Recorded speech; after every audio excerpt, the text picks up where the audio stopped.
For more than a decade, FTI has strived to become the leader in the aftermarket performance transmission and converter industry. We've joined forces with McLeod Driveline Components under the leadership of Top Fuel Funny Car pilot Paul Lee, and now have a larger distribution network, more resources, and more power. Come see us in the pits and ask how you can join the FTI family. It's not cheating, it is the competitive edge. This is WFO Radio. Hey, everybody. Welcome back to WFO Radio. We've got the winners, baby. They win their way on the show. The NHRA Virginia Nationals at Virginia Motorsports Park. What a race. We got it in, and it was a John Force Racing double just yesterday, and it is up in our archive. Brittany Force was on the show, joined me and Alan Reinhart. We had a great time, all kinds of fun stories. Brittany told us a couple of stories about going around a racetrack with Kurt Busch, who won on the same weekend as she did. It's going to be great. Well, on this show, we're going to hear from Robert Hight.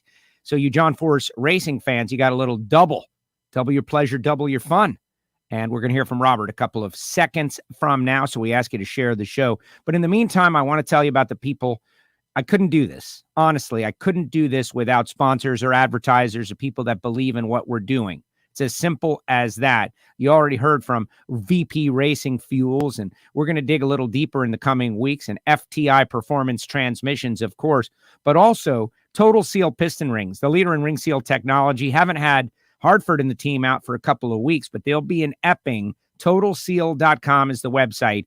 If you need rings for your stocker, for your bracket car, for your street car, go to TotalSeal.com. If you want to make 2,000 horsepower and drive to the grocery store, they can help you do it. If you're restricted by the rules, like you can't have gas-ported pistons, they can help you do that as well. Go to TotalSeal.com to find out more information. And the folks at PhillipsConnect.com on board with WFO Radio. Phillips-Connect stepping up to support the show, realizing what we do, trying to expose the drivers and personalities in NHRA drag racing. I like what they're doing, trying to keep people going over the road safe by providing connected sensors, whether it be making sure all the lights are working, the brake stroke is normal, tire pressure, fire sensors, all of these things. Whether you have a race car trailer, whether you sell race car trailers, or whether you're in the fleet industry, they can help you. Phillips-Connect.com. Later on in the show, I'll tell you about Marvin Rodak and Rodak's Coffee and Grills.com, and of course, Frank Hawley's Drag Racing School, their program, The Dragster Adventure, and samtech.edu. The School of Automotive Machinists and Technology, where the next generation is getting educated, come out and work in the world of drag racing, NASCAR, motorsports in general. But right now, we're going to go out to the president of John Force Racing, who's got 3 wins on the season, Mr. Robert Hight. Robert, welcome back. How's it going, Joe? It's going great. How about yourself? What's the word? Big weekend this past weekend. Yeah, it's crazy. I was amazed that we even got the race in. You know, when you saw the weather forecast, it didn't look so good. Everybody did the best they could, and we got through it. My Auto Club Chevy, we struggled in qualifying. Boy, it was a train wreck. And, you know, if it would have been a year ago, I would have been pretty nervous going into race day, because we were pretty lost last year, trying new things, and, you know, just didn't have a lot of confidence last year. But this year, the way, you know, this Camaro has been running, I just have confidence every race I go to that I feel we can win. And even though, you know, in qualifying it didn't go as well as we wanted, I just felt that, you know, Sunday Jimmy and Chris would get this thing turned around, and that's exactly what they did. We were low ET every round. Yeah, that was an impressive victory. We're going to dig into it in the round by round. Everybody is saying what's up. Jim's saying WFO. Maddie is out there. You know, good job, Robert and crew. You make it look easy when it's not. Isn't that the truth?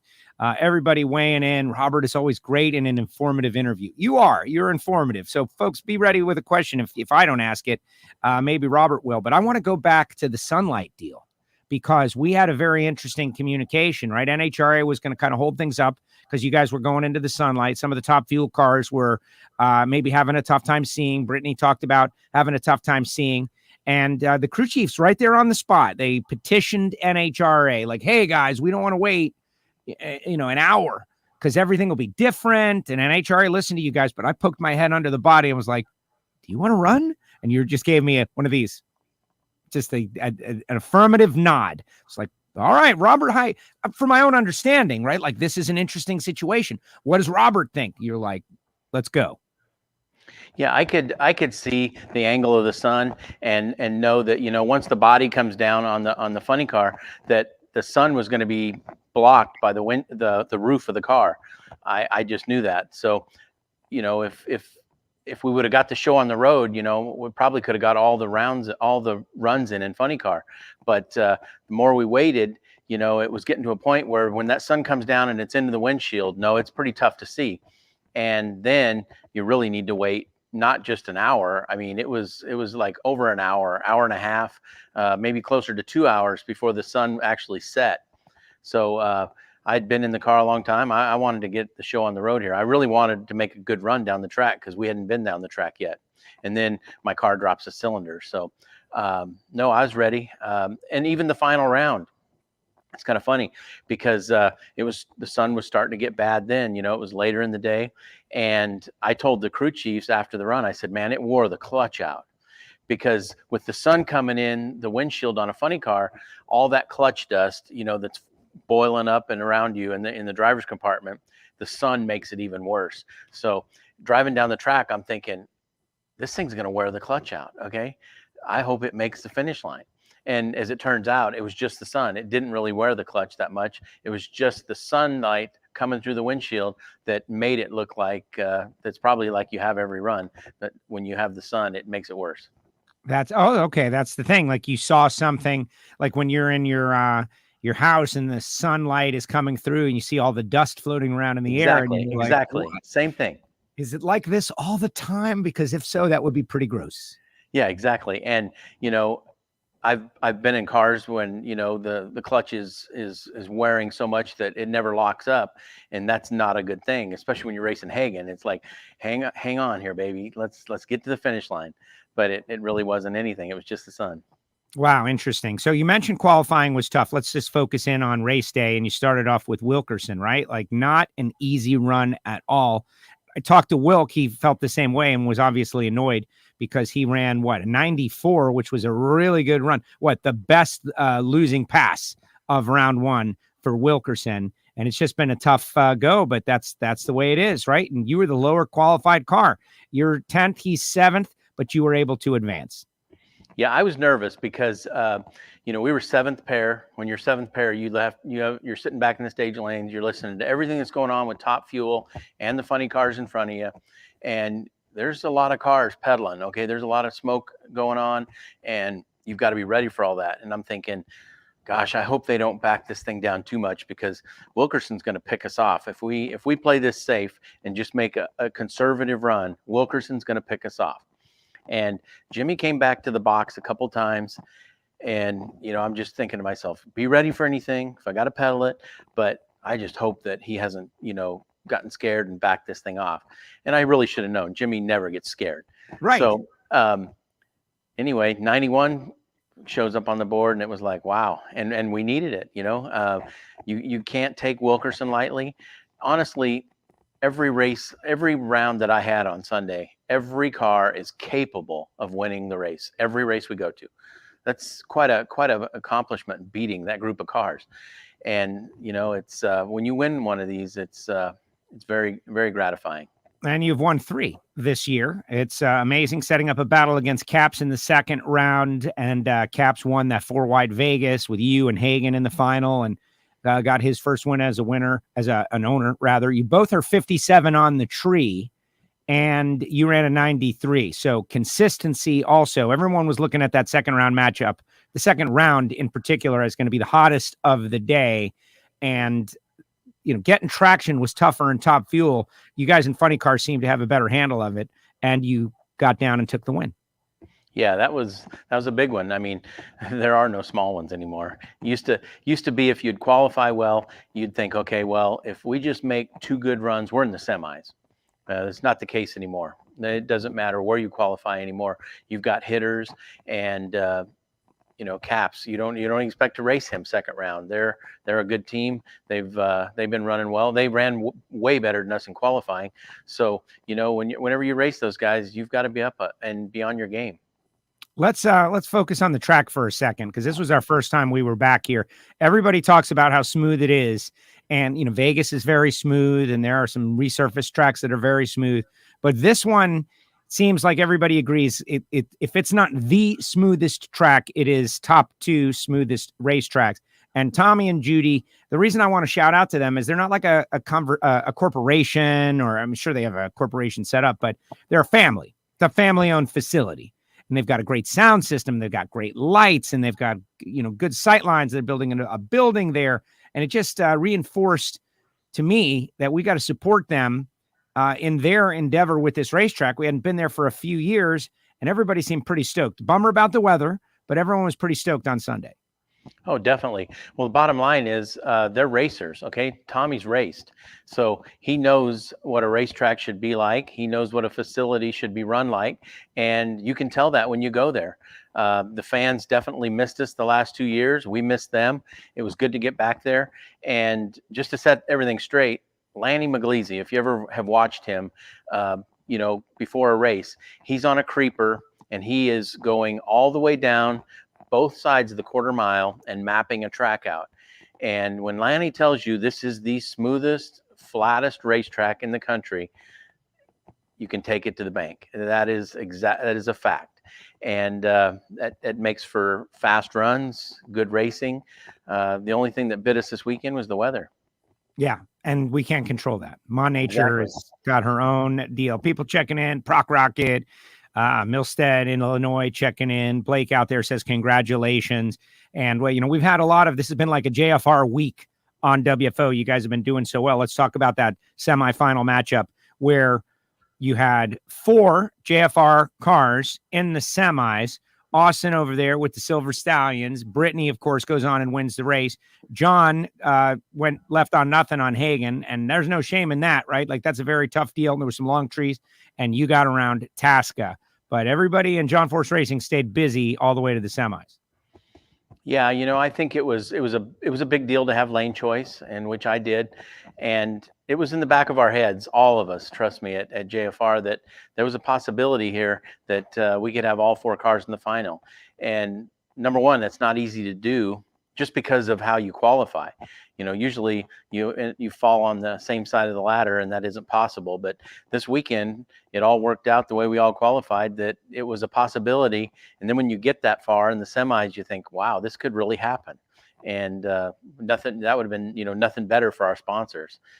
Cornwell Tools was there with us, and Chevrolet Auto Club. Everybody would have loved that, but wasn't meant to be. But we still made the best of it and came out with 2 wins, and that's the goal at every race we go to. You go to the final round against Hagan, and for me, Reinhart says it a lot. It's about the perspective. Like, fans talk about Robert versus Matt, but the crew guys back there are talking about Jimmy versus Dickie. Right. Chris Cunningham, of course, involved, and the guys on Dickie's side, Stretch and Alex. And to me, I've started to appreciate that. I don't want to say more, but just as much. To think about it, these 2 guys who've been involved in the sport their whole lives, and they've got to clash, and they got to set up, and it's the final round, and it's for everything. And this year, it's happened a bunch, 3 times. And I've got it. You guys 3-0. 2-0 in the final rounds. And so tell me about setting that up, like thinking about that from your perspective and watching Jimmy Proc, arguably the best there is, take on that challenge against arguably the best there is in Dickie Venables. Yeah, exactly. And then you can even add another element, okay? And it's Tony Stewart versus John Force, okay? 2 owners, 2 great owners. And, I want to thank Tony Stewart. He came by the winner's circle and congratulated us. And I like watching him at the races. He's a lot of fun to watch because he is trying to take in and learn all he can about the sport. You can see that he loves it. He's interested in it. Obviously, he wants to succeed, and he's already had some success. But that's a fun team over there to race, okay? You better be up for it, top to bottom. Your crew chiefs, the driver, everybody. And, obviously Chevrolet on our side loves it when we can beat that Dodge. And it's a lot of fun. There's going to be a lot of these battles throughout the year with these guys. And we better be up for it. If we want to win a championship, and, both of us are going for number 4, Matt and I both. And we want that number 4.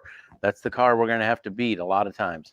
Yeah, exactly. And I want a season caps in there, of course, and Guido. They're the reigning champs, and Tasca's guys too. Mike Neff better than anyone. But so far this year, it has been you two guys who have been pretty much the best cars. But looking at the Winter Nationals, you came out on top in that final round. That was epic. And then, or in the semis, excuse me, in Phoenix, it was the final round, and we were all super excited. You ran an 83 in the final, and now Virginia, a 90 to a 94. And this is what it's going to be like all year. But as I said, you're 3-0. Does that bother you at all? Not that you would have chosen any other way, but you know how the numbers work, right? Like you stand at the roulette wheel, black isn't going to come up every single time. You think it's going to go the other way. Eventually, you're starting off the season very strong on them. Does that say later on in the season they might come back on you? You get what I'm saying there? Oh, I totally get it. Isn't really, I don't like luck. Okay. I want to do it on performance, and that car has great performance. Look at how they qualified. They've won races. He's leading the points, and I have one more win than him. So that shows how steady they are. And Matt's a great driver. He brings out the best in me. They're a lot of fun to race. You go up there, and it's almost a race to see who can get in and stage first. And you saw we both lit the lights at the same time. So it's let's get this on. There's no messing around.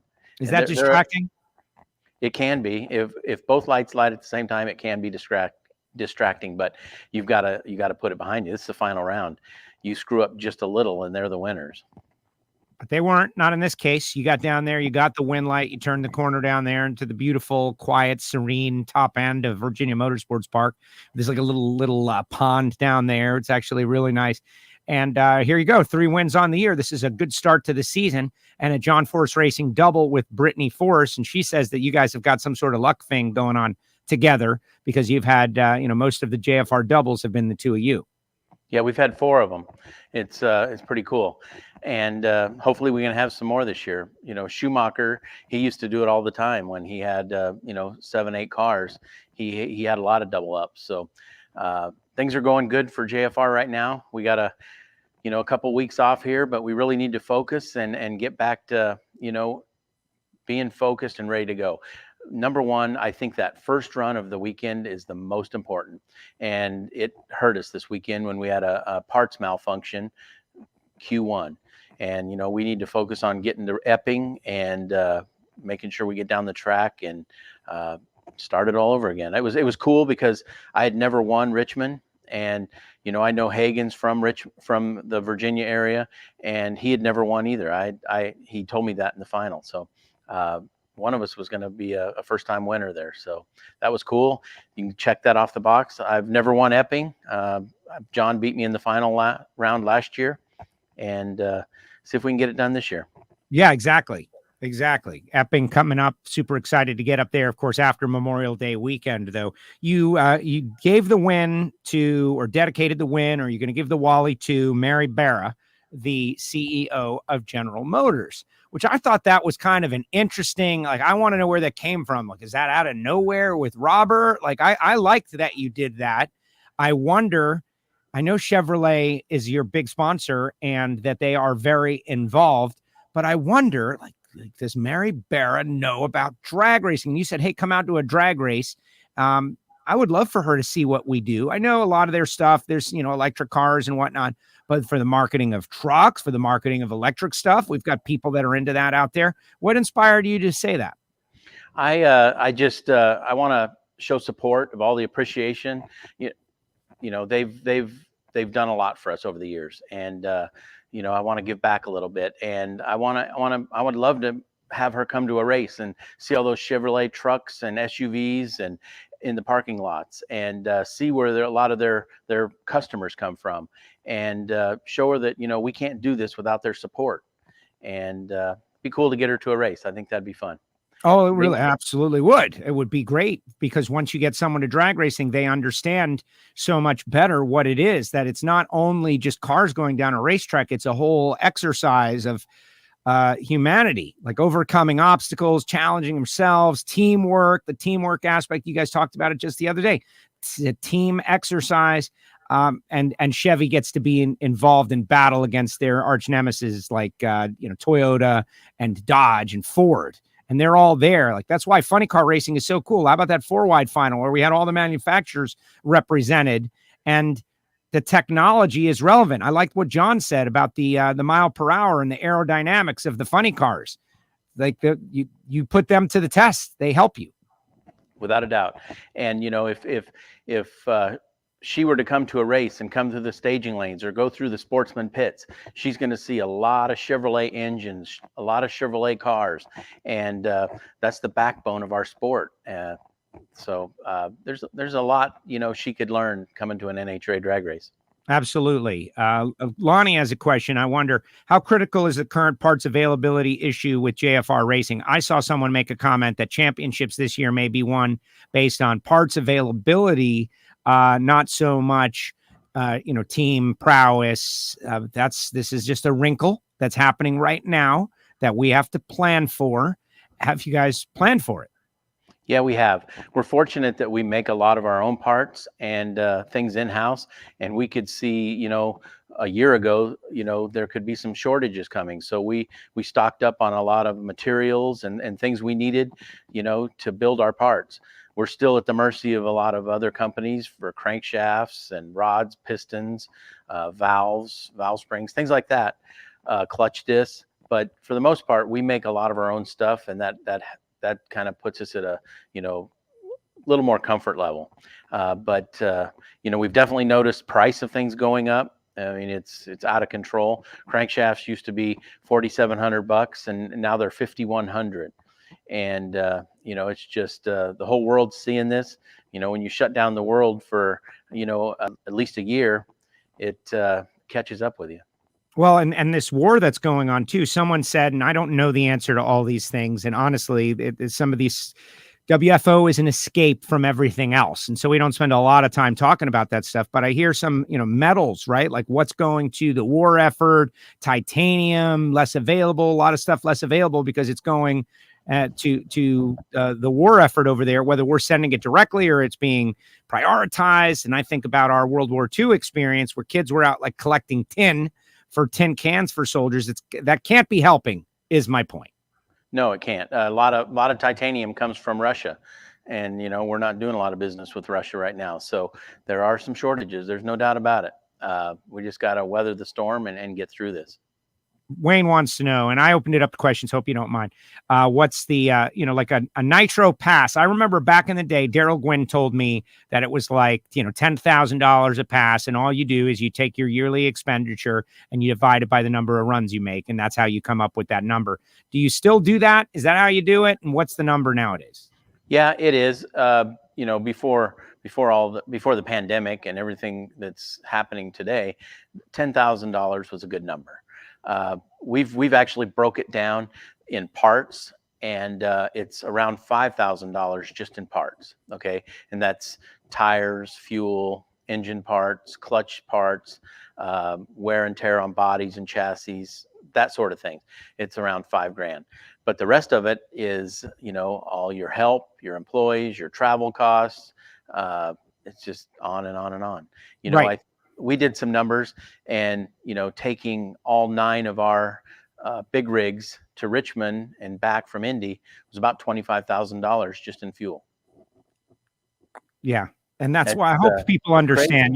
Ticket prices, everything. It's like this is not a cheap sport. This is just not. And it doesn't matter if you're a big team or a small team. Those fuel prices and the cost of going up and down the road are the same for everybody. Exactly. Exactamundo. Derek wants to know, and I don't know, I kind of like John Force Racing as a 2-2 deal, but he wants to see if we'll see a third funny car anytime soon.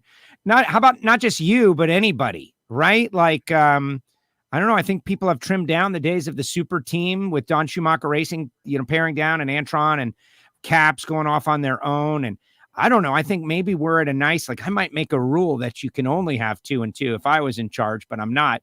What do you think about that third funny car anytime soon? I don't see that happening. It would have to be a sponsorship issue for that to happen. But we're set up for 4 teams in Indianapolis with our shops. We're probably not ever going to go away from having 4 teams. Now, as a matter of it being 3-1, 2-2, all 4 funny cars, it's kind of sponsor related what they would want. But I think 2-2 fits. I think a lot of times we were running into each other in early rounds, and it's kind of counterproductive. So 2-2, you work together with your teammate. And so far, it's working good.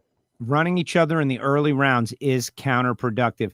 This guy wants to know if you feel any added pressure on you and your guys with John as the 16-time champ. And someone in the media center asked you that too. Like, does John pressure you? I never heard you say anything related to like John leaning on his guys at all. And it's funny because I hadn't thought of it, that John, like, guys, you got to do it. Talk a little bit about that. No, he's the total opposite of that. There is no extra pressure. He wants you to be calm and collective when you go up there, not have added pressure because of him. He's a good motivator. He really is. And then when you do screw up, he's not down your throat. So he's a good boss. We had Brittany on yesterday, and what's happening over there is really amazing. She's won a championship in the past, but the way this year is going, it's just different. She's dominating. She's out there dominating. She's leaving first on guys that are known for reaction times. The car just drove right down the track the last 3 runs. What's it like watching that exercise with Grubnick and Mac and those guys? And Brittany, what I deem to be like, coming into her own as a driver and a person, like comfort and confidence. Yeah, it's fun to watch. It's unbelievable, actually, because they're dominating in a year up to now. Okay, they're dominating in a year that is probably the toughest competition they've had in several years.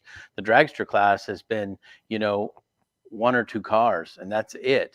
The last 4 or 5 years, Torrence has just dominated, and they've got a lot of other competition that's come up and good quality cars. So dragsters are tougher this year than they've been in the past. And for them to have 3 wins, that's quite an accomplishment already. It is. This guy says you're an excellent representative of the sport of NHRA drag racing. Brittany says she's going to the Indy 500, and we already loaded her up with things to do, right? Like try to get in that Mario Andretti IndyCar driving experience and all. And I think she's going to do a really good job out there. And that's what we need, right? We need to keep growing this sport as best as we can. Definitely. Yeah, no, I'm not going to the Indy 500. It's just not my deal. If I've had to go before with some sponsor stuff, but I really like drag racing. And every once in a while I do like to hit a NASCAR race, but IndyCar deal is not me. So anyway, just I'm gonna go shooting, and I'm gonna go see the Eagles next week. Oh yeah. And yep. Where at? That's a good show. Salt Lake City. Yeah, that'll be fun. Yeah, concert, big rock show guy out there jamming out in the big rock show. I kind of can see that a little bit. Yeah. This guy likes funny cars, guns, and rock and roll. What's right? better than that? I exactly. like it. No, let's gonna go get ahead. some rest and go and try to do our best in Epping. That's the goal. Just don't lose your backpack. No, that was last year. I know. Yeah, that was last year, and we're probably going back to that same hotel. And is that a story that can be told? Is that a story that can be told now a year later? Sure it can. Go ahead. Yeah. So John and I roll into this hotel. We came from Epping up to Boston because we had an early flight, and we were checking in, and we walked over to the bar. We saw Caps there. Caps bought us a beer. Then John decides he's going to go out and get all of our luggage by himself. And he comes back in with my backpack, his briefcase, and our 2 suitcases, and he sets them on a table behind us. And we're sitting there talking with Caps and, just talking about the race. He had just won. He just beat me in the final. He was in a good mood. I was in a bad mood. And then we get up to go to our rooms, and I'm like, where's my backpack? It's gone. Well, we go to the front desk real quick, and they said there was a shady looking character, and they had called the cops. Luckily they did, because we went down the street and the cops had this guy. But what he had done is he had taken a bunch of my stuff out of my backpack, and he had threw it over this fence into this rental car yard. And actually, John's the one that I held the fence up, and he crawled under and went in this rental yard and found my backpack. And I was able to explain to the police everything that was in it. We had just sold some parts, so I had a little bit of cash in there. I had my 2019 Champ ring, and got it all back. And, you guys like Champ ring? I don't need exactly. that. He wanted the cash. So anyway, no, it was a crazy deal. And I'm just amazed that I got everything back. We're very lucky. And the guy did it. My backpack wasn't 3 feet from me. Yeah. Well, right. We're there. Like everyone was having a good time. Like you're decompressing from a long weekend. You're having a good time. Dude sneaks up. And you were there too. What am I saying? You and Caps, who we were talking to. Yeah. Yeah, exactly. But I felt terrible because it ended up like this great time turned into a negative, but it then turned back into a positive because the guy got hopefully sent to the clink, and you got all your stuff back, most importantly, which is it's a miracle, really. It's a miracle. Another thing that was amazing was we didn't have to go down to the police station to get all my stuff back. I think the reason they gave it to us is because the guy said, well, there's $100 more than what you told us there is. I said, well, there was only, I know what I had in the backpack. And I said, that other 100 must have been his because it was not mine. And just being honest, I think he realized that we weren't, we're not full of it. And he just let us have all of our stuff back. That's awesome. I mean, it's terrible that it happened. Everybody head on a swivel. I'm from Miami. I'm usually always like looking around, just the way it is. It's terrible, but it's part of life. The more people in a place, the more likely there's going to be, it's the jerk per 100 scale. It goes up every 100 people you add. There's a couple more jerks out there willing to do bad things, but I'm real happy that, you guys had a good year last year there. Maybe you'll do even better this year, minus that negative. Robert, thank you so much. I appreciate you. Couple weeks off. You can go see the Eagles. This guy says, what did he say? He saw Glenn Fry open for Tina Turner in 1994. You're going to have a great time at the Big Rock Show. That would have been a cool concert to see. Absolutely. Definitely. So who's the biggest concert you've ever seen? Like the top concert you've ever seen, Robert Hight edition, go. Oh, wow. Tough questions. That is a tough question. Yep. I don't know. I'm a big Eagles fan, so I've seen them quite a few times, and looking forward to going again. All right, there you go. He slithered off the hook that time. We'll ask him. We'll give you some time to think about it, and then next time you're back, we'll ask you again. Okay. Well, I want to hear about your New York Yankees and the Dodgers, the two best records in baseball right now. Clash of Titans. Wouldn't that be the greatest thing that ever happened for us to have a little 1981 payback? Exactly. A little rematch. Yep. Yeah. We're playing great. During the offseason, we made some minor changes, but we're playing great. We got to avoid the injury bug. The Boston Red Sox are just looking so terrible as an organization. I'm very excited about going up there to Epping and challenging those people once again. You may recall a year ago, they were all screaming at me and booing at me for being a Yankee fan. This year, I'm going to come back and shake my fist at them. But Robert, if that could happen, I think we would have a lot of fun with it. I think it would be a lot of fun for a lot of people to have Yankees Dodgers in the World Series, but it's a long way to go. Yeah, exactly. Yep. Just same as a long season in NHRA drag racing. And we're doing well right now, but you got to do it for, 162 games or 22 races. Yeah. A third of the year though is already done. Like think about that. Think about it in that term. We're a third of the way through or halfway through the regular season. However you want to look at it, you are well positioned so far. Robert, thank you for spending a little time with the WFO universe. I appreciate it. Thanks for having me, Joe. Thanks to Sarah as well. And congratulations to John Force Racing. Big double up. Good job. And we'll see you in a couple weeks. Thanks, everybody. There he goes. Robert Hight with us here on WFO Radio. How great was that? Put your comments in the comment section, guys. Whatever it is. Oh, Steve says the Dodgers and the Angels, the Yankees and the Mets are all in first place at the same time, or at least they were yesterday. Yeah, no, it's a great season of baseball going on.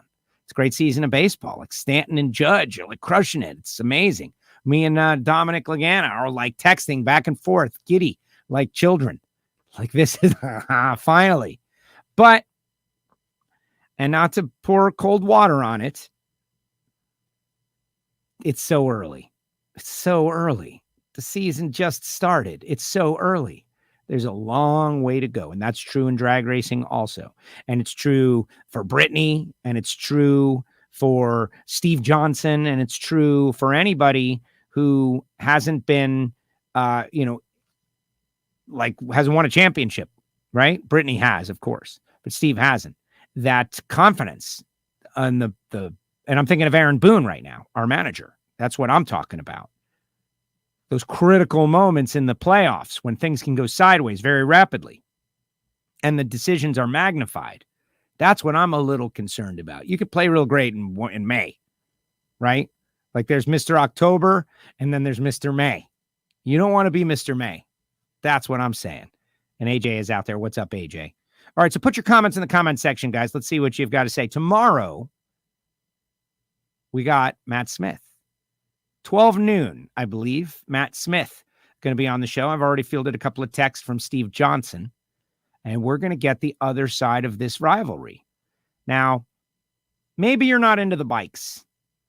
I think that the bikes are having a golden era right now. Right now, we're living through the golden era of pro stock motorcycle. Best ever. I had a conversation with Andrew Hines on the starting line, and there's so little time to tell so many stories out there on the tour.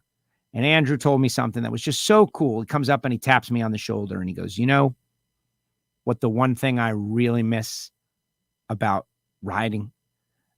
And for those that don't know, obviously he's the winningest ever pro stock motorcycle racer in history, 6 championships. And he decided to hang it up this past year. And Angel and Eddie are riding. And I was like, everything? And he goes, no. He goes, being able to somehow block out everything else.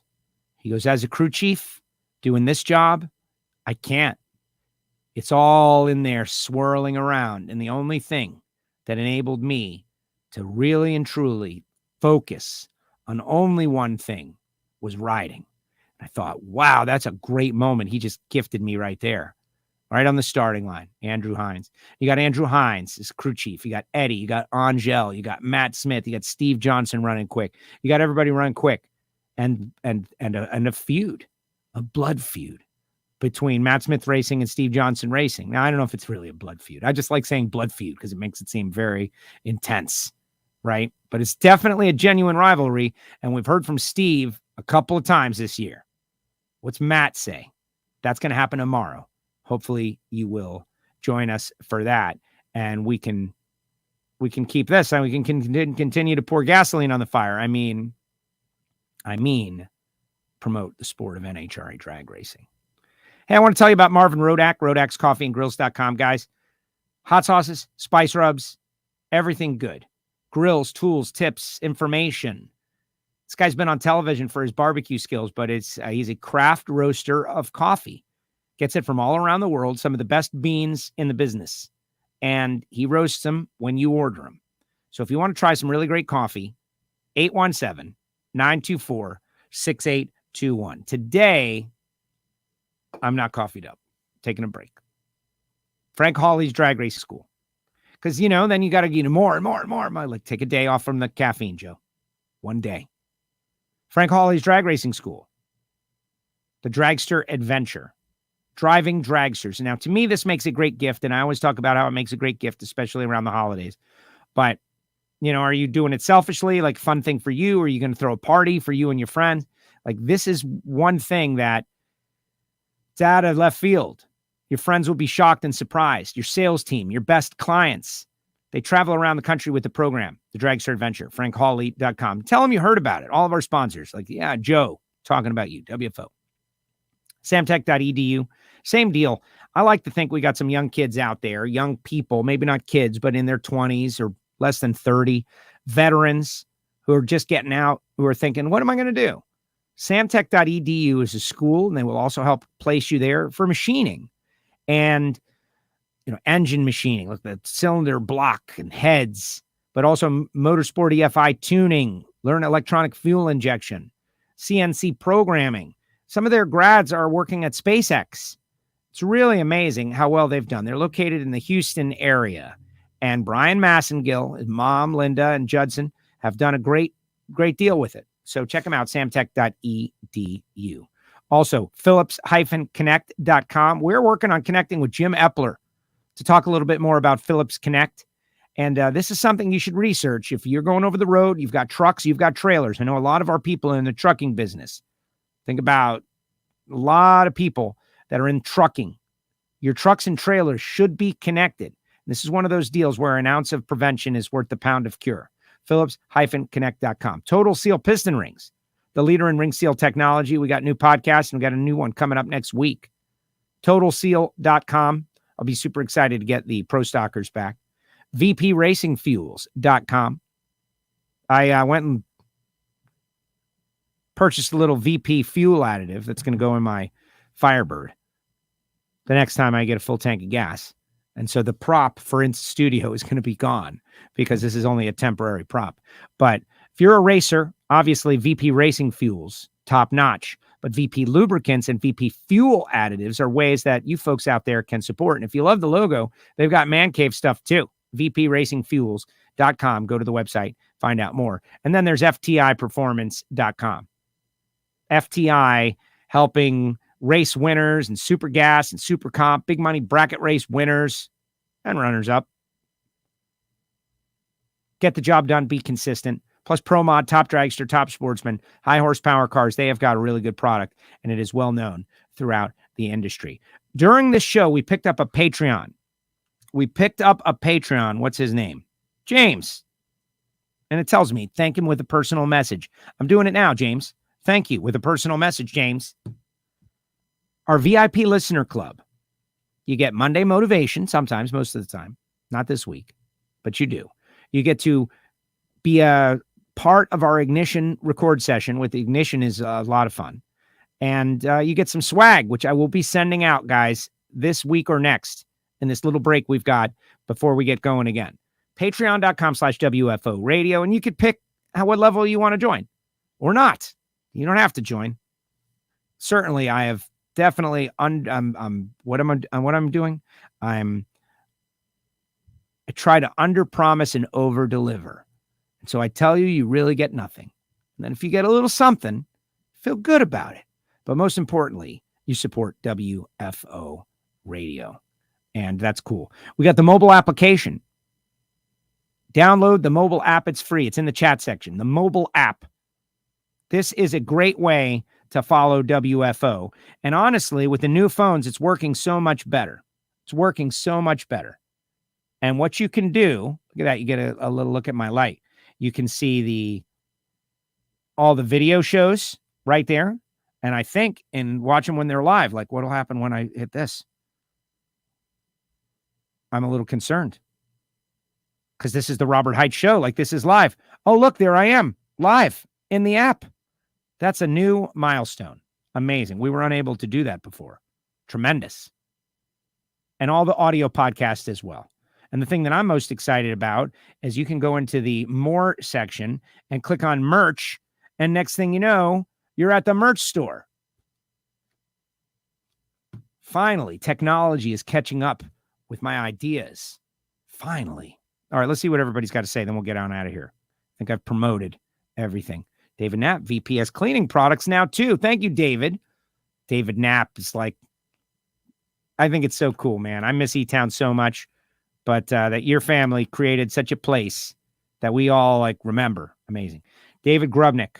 Of course we remember it, but we have such fond memories. David Grubnick would be a great guy to get on WFO. I would love to have Grubby on the show because how do I say this?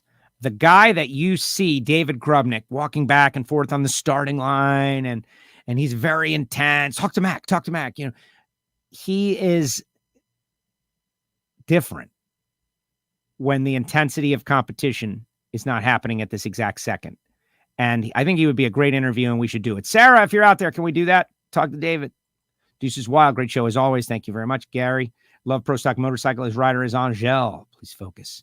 Now, Angel, we got a bunch of Angel shows in our archive, by the way. Gary, download the app and go search. James, it's the guy. Just became a Patreon of WFO. Thanks for all the hard work. He gets noticed in drag racing community and beyond. Thank you, James. Thank you for doing that. It makes a big difference. At very least, paying our internet bills here on WFO. Jim Norris, good show. Joe Robert is a great guy. He is. And so that situation, honestly, last year, from fun to rage and anger and anxiety when that guy stole his bag, but they were able to get it all back. Thank goodness.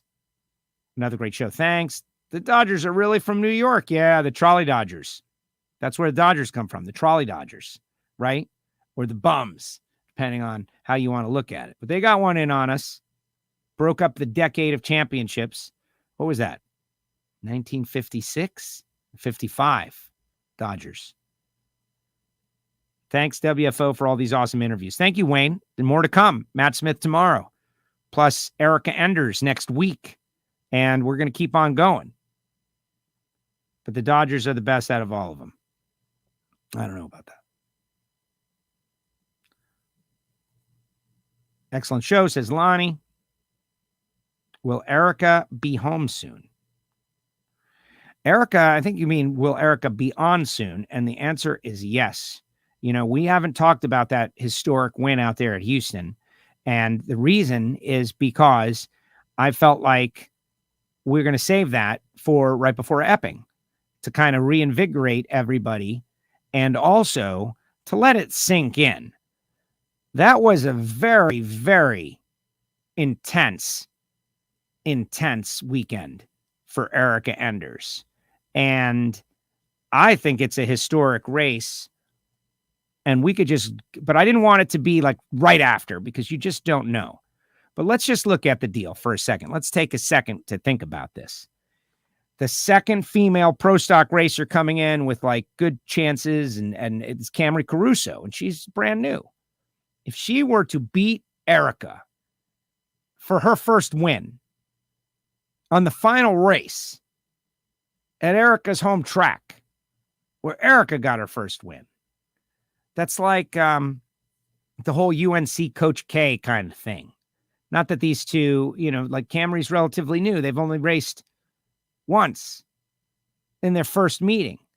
For Camry to have beaten Erica in that situation, that would have been the kind of thing that lasts forever. Forever. And if you have never competed, never had like friends or rivals, or, you know, I don't want to characterize their relationship in any way.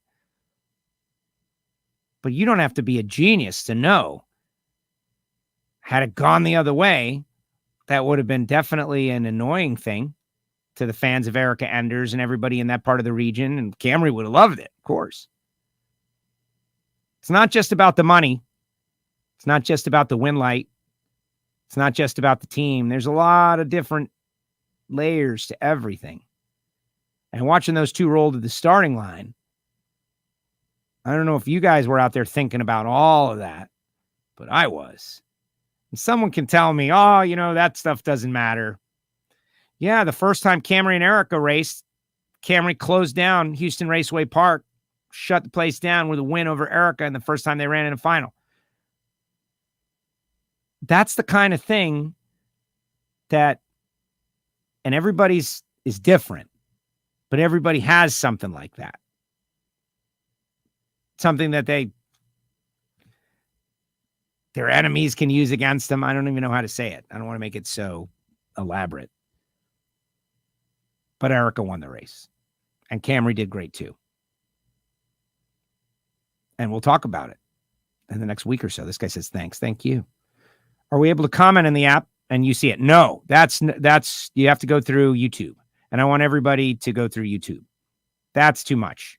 Too much to expect there. The rivalry is great. I hope Steve can find the winner's circle many more times this year. Always cheer for the underdog, says Jeff.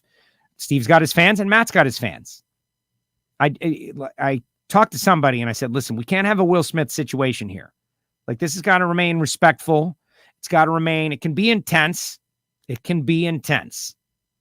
It can be not friendly, but it has to be professional and it has to be, you know, peaceful.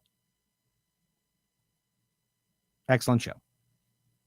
Good show as always. And we're finally going racing in Division 3 this weekend. Long 7-month wait. Yeah. Welcome back, guys.